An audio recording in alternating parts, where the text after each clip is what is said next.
Penguin Random House Audio presents Having and Being Had by Eula Biss.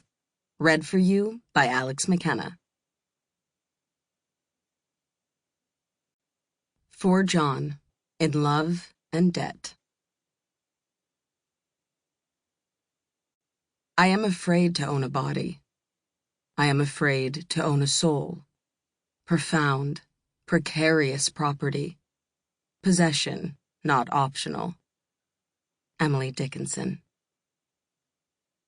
If we really want to understand the moral grounds of economic life, and, by extension, human life, it seems to me that we must start instead with the very small things.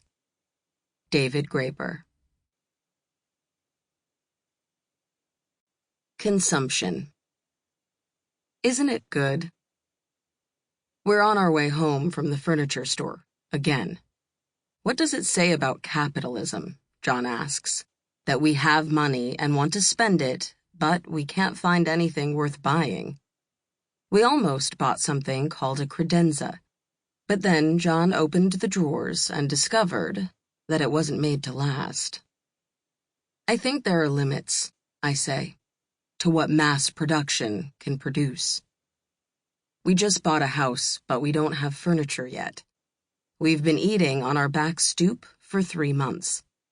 Last week, a Mexican woman with 4 children rang our doorbell and asked if our front room was for rent. "I'm sorry," I said awkwardly. "We live here." She was confused. "But," she said, "it's empty." It is empty. I hang curtains to hide the emptiness, but it remains empty. There wasn't any furniture in the house where I grew up until a German cabinet maker moved in with us. He arrived in a truck so heavy that it made a dent in the driveway. He filled our dining room with his furniture, and then he made tiny replicas of that furniture with the machines he brought in the truck. I still have the tiny corner cabinet with lattice doors, the tiny hutch with brass knobs, and the tiny dining room table with expertly turned legs. They're in the basement, wrapped in newspaper. The tiny dresser sits atop my dresser, which is from IKEA. The apartment we just left was furnished with shelves that John made out of cheap pine.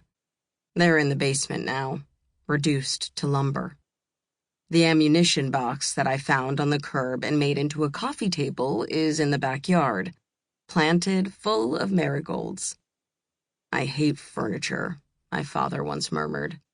He had just visited a warehouse full of furniture made of unfinished pine.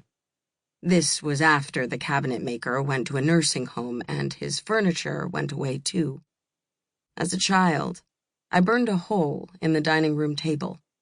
The cabinet maker, who smoked a pipe, supplied me with matches. I loved to burn things, but I felt remorse over the table, which I also loved. The lyric, "I burned a hole in the dining room table," is tethered, in my mind, to the liner notes of a Billie Holiday album that I borrowed from the library in college. She was singing songs written by someone else, the notes explained, but she rewrote them with the way she sang. Her delivery transformed a banal portrait of moneyed life into a wry critique of that moneyed life. In the furniture stores we visit, I'm filled with a strange, unspecific desire. I want everything and nothing. The soft colors of the rugs, the warm wood grains, the brass and glass of the lamps all seem to suggest that the stores are filled with beautiful things. But when I look at any one thing, I don't find it beautiful. The desire to consume is a kind of lust, Lewis Hyde writes. But consumer goods merely bait this lust. They do not satisfy it. The consumer of commodities is invited to a meal without passion, a consumption that leads to neither satiation nor fire. In the end, All the furniture we buy will feel like lyrics written for someone else's song. Except the dining room table made by the Amish. This table will be solid cherry, a beautiful wood. It will be well made, but not quite as well made as the table I grew up with. The table I burned. To get a table like that, we would need to spend much more money. Or we would need a German cabinet maker to move in with us. I once had a girl, or I should say, she once had me, the car radio sings. John and I both fall silent. It's been a long time since I've heard this song, and I don't know if I've ever really listened to the ending. What happened there, I wonder? Did he make a fire in the fireplace while the girl was at work? No, John tells me. He burned her place down. He is sure of this. But I am not so sure. I can't stop thinking about it. Norwegian wood. It bothers me. Soon, I'm reading interviews with the Beatles. It was pine, really cheap pine, McCartney said about the wood paneling that inspired the title. About the ending, he said. It could have meant I lit a fire to keep myself warm, and wasn't the decor of her house wonderful? But it didn't. It meant I burned the fucking place down. Slumming.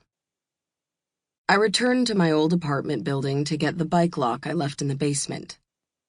What are you doing here? My downstairs neighbor asks. Slumming? She never liked me. She worked until 2 a.m. and always went to sleep around the time my toddler woke up in the morning. In revenge for the sound of his feet, she vacuumed at night. She owned a house before she moved to this building. But she got out of that game, she said, and now she owns a bar. Slumming was a pastime for women of the owning class in Victorian England. They visited the poor, wrote reports, and put girls to work doing laundry, boiling and scrubbing and ironing the linens of the rich to make the girls clean, redeemed by work, while the women read them poetry. The women imagined themselves in service to the poor, but the poor served them. A woman went slumming, Alison Light writes, to find herself beyond the narrow confines of her well-upholstered world. Slumming sometimes became a profession for women who had no other access to work. They ran homes where orphans and poor girls were raised to be good servants. Among those girls was the foundling Lottie Hope, who grew up to become Virginia Woolf's maid. The second of the 2 bedrooms in our apartment was intended to be the maid's room. This building was once a lakeside retreat, a vacation home far from downtown Chicago. But the tenants now are not on vacation. When we moved in, kids with cigarette burns were crawling in and out of their mother's apartment through the broken screen of a window in the building next door. And a man who had lost his mind was screaming from his window onto the alley. Our windows faced the lake, which made me feel rich.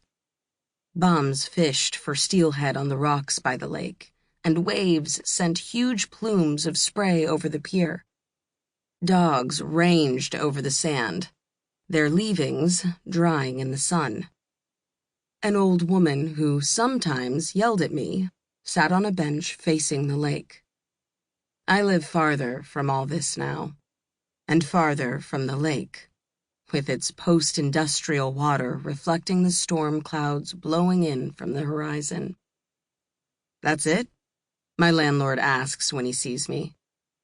I used to talk with him nearly every day on my way out of the building, and for years I rode a bike that he gave me, a bike that a former tenant left behind. I linger in the concrete courtyard, talking with the hairdresser who used to cut my hair in her kitchen. Above the hairdresser lives a chef who used to bring me bags of arugula when it was in season, and above her is a sculptor. Sample complete. Ready to continue?